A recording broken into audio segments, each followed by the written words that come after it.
Hola a todos y nuevamente bienvenidos a este curso de riesgo cardiovascular.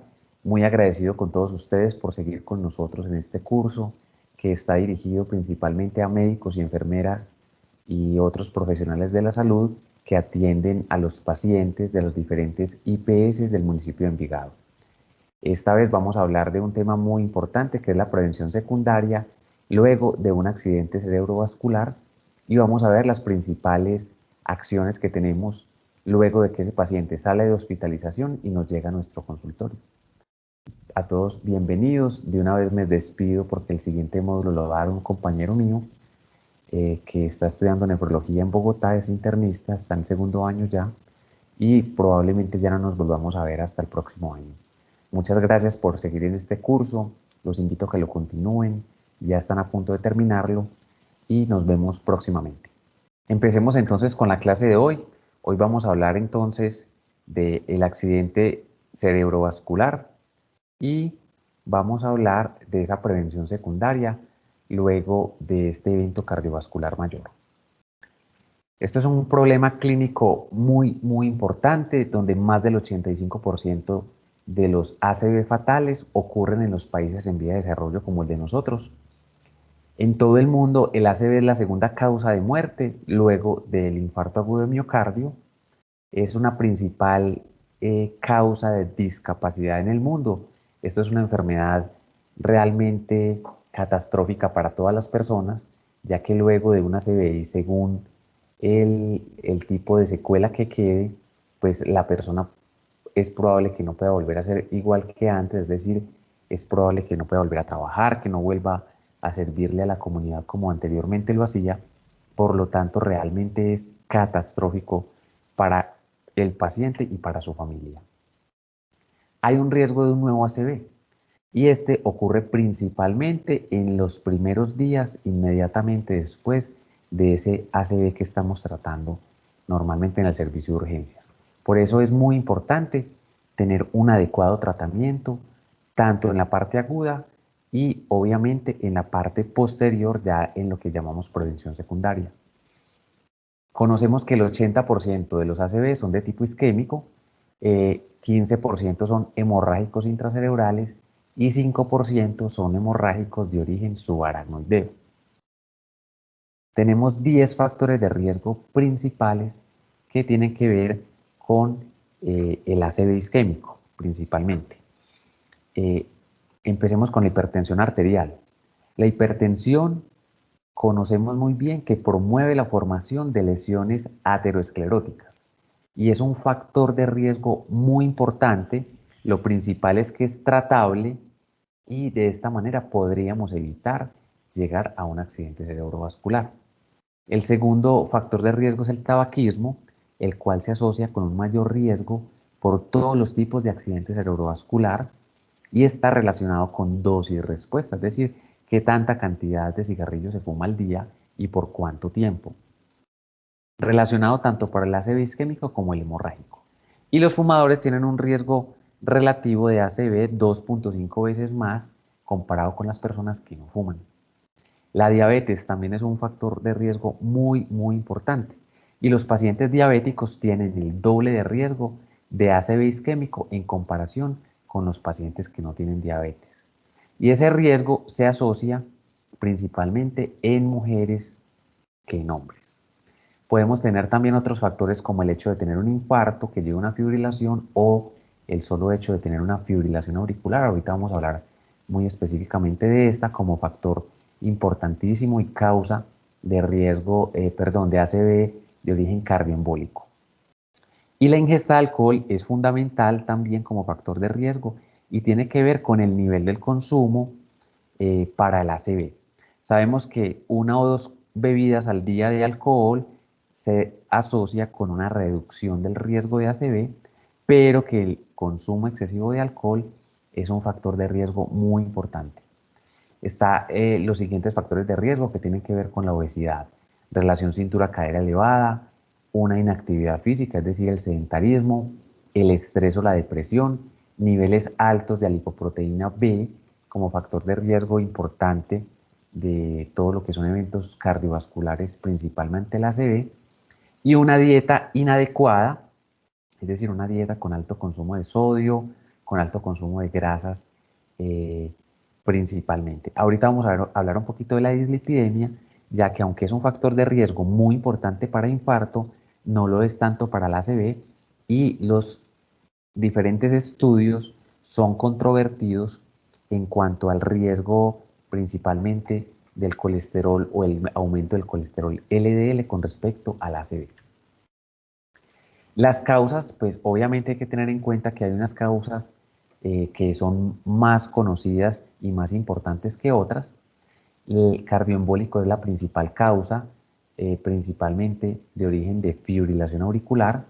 Tenemos enfermedades de grandes arterias, ahorita las vamos a ver, oclusión de pequeños vasos o ACV lacunares, otros relacionados con consumo de drogas, también tenemos trombofilias y hay otras causas criptogénicas hasta un 30%, donde a pesar de los diferentes estudios, no vamos a poder reconocer cuál es la causa.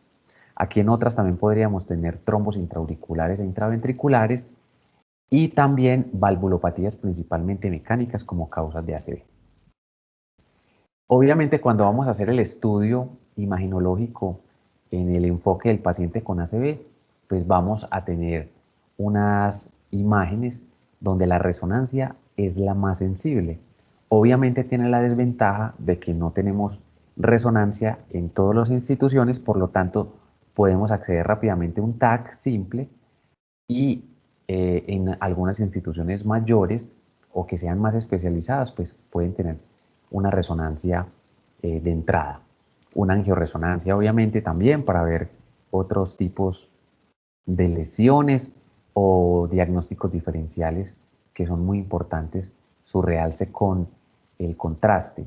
Un Doppler carotidio es fundamental para saber si estoy hablando de un origen carotidio dentro del enfoque del paciente, realizar un electro buscando una fibrilación auricular o un Holter cuando estoy buscando una fibrilación auricular paroxística.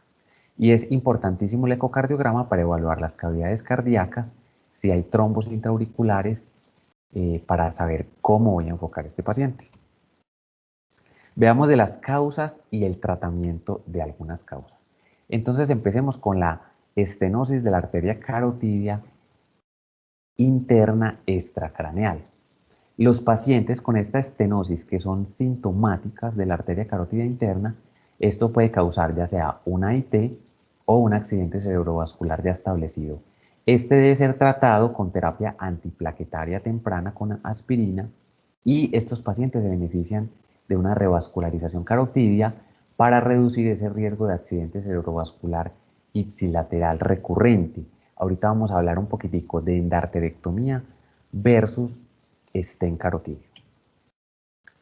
Trombo intracardíaco, obviamente para esto es el ecocardiograma. Si tengo un trombo intracardíaco, principalmente si es un trombo del ventrículo izquierdo, pues está indicada la terapia antiplaquetaria y principalmente por los primeros 3 meses debo anticoagular el paciente y luego dejarlo con aspirina. Importante esto, ateroesclerosis intracraneal de grandes arterias. Entonces aquí tenemos una estenosis de las arterias grandes intracerebrales que pueden ir de un 70 a un 99% y es causa tanto de AIT como de ACV menor, y ese ACV menor se define como un NIHSS menor o igual a 5, y en estos casos vamos a recomendar DAP. ¿Qué es DAP? Es dar aspirina más clopidogrel por 90 días. Y luego de esos 90 días lo dejamos solamente con aspirina. Vuelvo y repito, esto es para quienes, para los pacientes que tienen una ACV menor con un NIS menor de 5 y en estos casos damos esa combinación, azaclopidogrel durante los primeros 90 días. Esto generalmente es debido, o digamos, esto es algo relativamente nuevo, gracias a un ensayo, que es un ensayo internacional, el ensayo POINT, donde hay más o menos 4.800 adultos que demostraron que la intervención con estos dos medicamentos reducía ese riesgo de volver a tener un nuevo ACV, sobre todo en la etapa temprana. Pero también demostraron que después de esos 90 días no era necesario seguir con ese antiagregación dual y simplemente seguía con aspirina. Hay otro estudio también, que es el estudio TALES. Ese estudio es de este año 2020 y ese estudio fue con ticagrelol y aspirina y también les fue muy bien en esa doble antiagregación, en este caso con ticagrelol, durante 90 días también para disminuir ese riesgo de un nuevo ACV. Y está la otra causa, que es la enfermedad de vasos pequeños, y esto es para pacientes que tengan una causa de AIT que se define como un ABCD2 mayor o igual a 4, eso es una escala de AIT, o tener un ACV menor con un NIS menor o igual a 5, y ese paciente vamos a tratarlo no por 90 días, sino por 21 días, también ¿con quién? Con ASA y con clopidogrel. Si el paciente tiene un AIT de bajo riesgo o tiene un ACV establecido ya mayor con un NIHSS mayor de 5, se trata con aspirina sola, ya que el uso dual de aspirina y clopidogrel puede ser, de hecho, mayor riesgo de que el paciente pueda tener un ACV isquémico con transformación hemorrágica. Y esto es obviamente porque el ACV va a ser mayor o de un tamaño mayor, y mientras mayor sea el tamaño del ACV, más riesgo tiene ese paciente de tener esa transformación hemorrágica. Hablemos ahora sí de endarterectomía y stent carotidio, que están indicados en pacientes que tienen estenosis de la arteria carótida externa. Entonces, ¿qué hay que decir? Que estos pacientes que tienen AIT o stroke no discapacitante, que tienen un alto grado de estenosis carotidio entre 70 y 99%, se recomienda llevar a una intervención precoz durante las 2 primeras semanas del comienzo de los síntomas, ya sea de AIT o de stroke, y esos pacientes se van a beneficiar muchísimo de, obviamente, llevarlos a este tipo de intervención. Yo puedo poner un stent que es menos invasivo y que tiene una recuperación más rápida, pero ¿qué pasa? Que los estudios han demostrado que los riesgos que rodean el procedimiento de ese stent, que es muerte o una ACV recurrente en los siguientes 30 días, son mayores para stent carotidio que para endarterectomía. Por lo tanto, se recomienda llevar a endarterectomía principalmente a los pacientes que son mayores de 70 años. Y los pacientes que son menores de 70 años, pues hay que sopesar el riesgo-beneficio y ya el cirujano cardiovascular hablará con el paciente para mirar qué se beneficiaría más el paciente. Obviamente, si se lleva un stent este paciente, como un stent cardíaco, se va a llevar a azaclopidogrel, obviamente para proteger ese stent que se coloque a ese paciente. Hablemos de la fibrilación auricular como causa de accidente cerebrovascular. Entonces, el ACV puede explicar más o menos el 15% de los ACV isquémicos y es la causa más común de accidente cerebrovascular de origen cardioembólico, el cual es muy importante. ¿Por qué? Porque es susceptible de prevención secundaria con anticoagulación. Entonces podemos tener un paciente que hace un ACV con una fibrilación de novo, o tenemos un paciente con una ACV que ya tenía una fibrilación auricular establecida o crónica o definitiva y que por algún motivo hace una ACV, ya sea que esté anticoagulado o no esté bien anticoagulado. Obviamente esos pacientes se benefician de terapia anticoagulante, así tengan un riesgo de hemorragia, pero sabemos que el beneficio supera el riesgo de hemorragia en pacientes que tienen fibrilación auricular, para que si ya hicieron un ACV no lo vuelvan a hacer, o si tienen fibrilación auricular y no han hecho ACV, pues obviamente no hagan un primer evento cardiovascular. Esto es muy importante, y es el momento del inicio de la anticoagulación oral en estos pacientes va a depender principalmente del tamaño del infarto, la presencia de factores como transformación hemorrágica sintomática e hipertensión arterial mal controlada. Entonces, la anticoagulación oral puede iniciarse inmediatamente en pacientes que tengan una IT debido a una fibrilación auricular y debemos esperar más o menos unos 3 días en el caso de unos infartos cerebrales que sean pequeños o sean moderados y que no tengan complicaciones hemorrágicas. Para los pacientes que tienen un ACV ya grande establecido o que ya tienen una transformación hemorrágica y esta sea sintomática o tienen hipertensión mal controlada, las guías dicen que vamos a esperar 1 a 2 semanas para iniciar la anticoagulación en este paciente. Y obviamente, si no hay contraindicación, es decir, si la fibrilación auricular no es de origen valvular, vamos a preferir los anticoagulantes orales directos. Específicamente, me gusta mucho más apixaban, ya que fue superior a warfarina en los trabajos con ACV y fibrilación auricular con menores eventos de ACV hemorrágico secundario a estos anticoagulantes. Veamos algunas recomendaciones principales y es, en prevención secundaria, casi todos estos pacientes deben ser tratados con un agente antiplaquetario. Siempre va a estar la aspirina y en casos como los dije anteriormente vamos a utilizar también clopidogrel, ya sea por 21 días, si es una IT de alto riesgo o un accidente cerebrovascular isquémico menor cuando el origen es de arterias pequeñas o hasta 90 días cuando es de arterias grandes. La meta de presión arterial en estos pacientes, como lo dijimos en el módulo de hipertensión arterial, es llevarlos a una presión por debajo de 130/80, pero nunca por debajo de 120 para que no tengamos complicaciones. Recuerden el estudio SPRINT, donde esos pacientes con presiones por debajo de 120 sistólica les va mucho peor. Vamos también a reducir esa terapia de LDL con terapia idealmente con estatinas.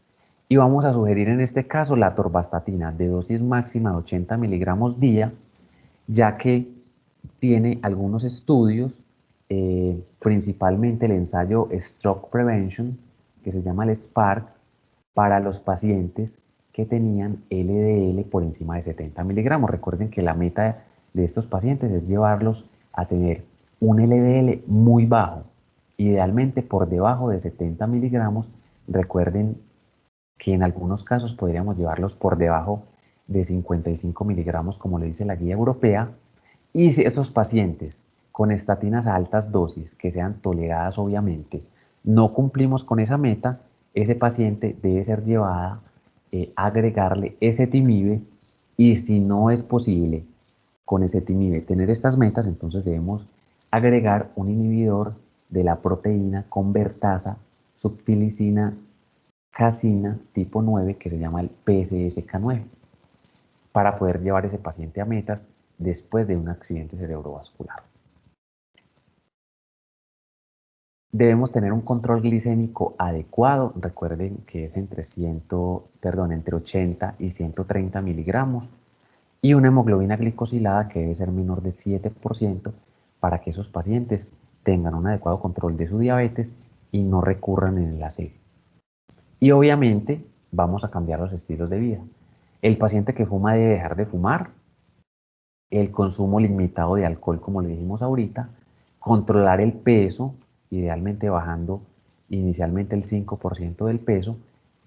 No debemos pretender bajar más de 2 o 3 kilos al mes cuando hacemos dietas estrictas o que nos ayudamos de algunos medicamentos como el liraglutide, ya que esos pacientes van a producir un rebote en su peso y puede ser peor. Debemos siempre incitar hacia una actividad física aeróbica regular que no sea menor a 30 minutos diarios de actividad física, restringir la sal por el aumento del sodio, idealmente llevar una dieta mediterránea con alto consumo de pescado, de omega 3, de verduras y baja consumo principalmente de grasas y de carnes rojas. Vamos a hablar de unas situaciones especiales muy puntuales que podemos tener nosotros en el consultorio, y es después de que el paciente ya lo recibimos, que le dio su ACV, que estuvo hospitalizado, pues probablemente nos llegue a nosotros al consultorio y tengamos que tomar algunas decisiones. Si yo tengo una ACV que ya tuvo una transformación hemorrágica, debemos esperar de 1 a 2 semanas para el reinicio de la aspirina, ya que si inicio aspirina, antes puedo aumentar esa transformación hemorrágica, es decir, ese ACV que se transforma en un ACV hemorrágico, y eso puede llevar al paciente a empeorar sus síntomas, su cefalea, inclusive a llegar a morir el paciente, porque reiniciamos de una forma muy temprana, ya sea la anticoagulación o la antiagregación con aspirina. La terapia dual de más de 90 días usando aspirina y clopidogrel no es recomendable para prevención de ictus. Obviamente vamos a llegar hasta los 90 días y de ahí en adelante no vamos a utilizar más el clopidogrel, solo lo vamos a mantener con aspirina, ya que estos pacientes pueden tener una transformación hemorrágica y pueden tener otra cosa que se llama una hemorragia petequial o una hemorragia parenquimatosa. El síndrome coronario agudo, válvulas cardíacas protésicas o tromboembolismo venoso, y en ausencia de una hemorragia significativa, comenzamos con aspirina mientras podemos llevar ese paciente a anticoagularlo. Es decir, mientras llegamos a esas 2 semanas para volver a anticoagular a ese paciente, porque tiene una válvula o porque tiene un tromboembolismo venoso o un TEP, entonces vamos a empezar inicialmente con aspirina y apenas podamos, cumpliendo 1 o 2 semanas, vamos a iniciar rápidamente la anticoagulación. Y vamos a hablar de unas conclusiones muy importantes. Esta clase realmente es corta porque ya hemos visto hipertensión, ya hemos visto dislipidemia, y simplemente lo que debemos concluir es lo siguiente. El pilar de la prevención secundaria del accidente cerebrovascular o del accidente isquémico transitorio causado por vasos grandes distintos a la estenosis de la arteria carotidia y enfermedad cerebrovascular de un vaso pequeño es el tratamiento médico intensivo. ¿Y en qué consiste el tratamiento médico intensivo? En tener agentes antiplaquetarios como aspirina o clopidogrel, fármacos antihipertensivos, el cual vamos a preferir siempre iniciar con un ARA2, un calcio antagonista y un diurético, estatinas como la torvastatina dosis máxima, y obviamente modificaciones de estilo de vida como dejar de fumar, de beber, hacer más actividad física y llevar una dieta saludable, cardiosaludable, para poder prevenir un nuevo evento cerebrovascular. Obviamente, si el paciente tiene como causa de su accidente cerebrovascular una fibrilación auricular, pues tenemos que anticoagularlo. Si la causa es de origen carotidia, pues lo vamos a llevar a cirugía o a un stent, dependiendo de lo que ya dijimos ahorita. Y si la causa es valvular o tiene un trombo intraventricular o auricular, pues ese paciente se debe anticoagular al menos por 3 meses y luego continuar con aspirina. A todos ustedes muchas gracias. Los invito a seguir con el curso, a hacer obviamente el test que sigue después de esta clase y seguir adelante con el último módulo, que es de enfermedad renal, y con esto terminaríamos. La idea es que sean muy juiciosos para que lleguen a este certificado. Recuerden, las personas que no han hecho la encuesta, poderla hacer para poder tener bien sus datos de nombre y cédula completo, para hacerles llegar su respectiva certificación a su correo electrónico. A todos ustedes muchísimas gracias y nos veremos muy pronto.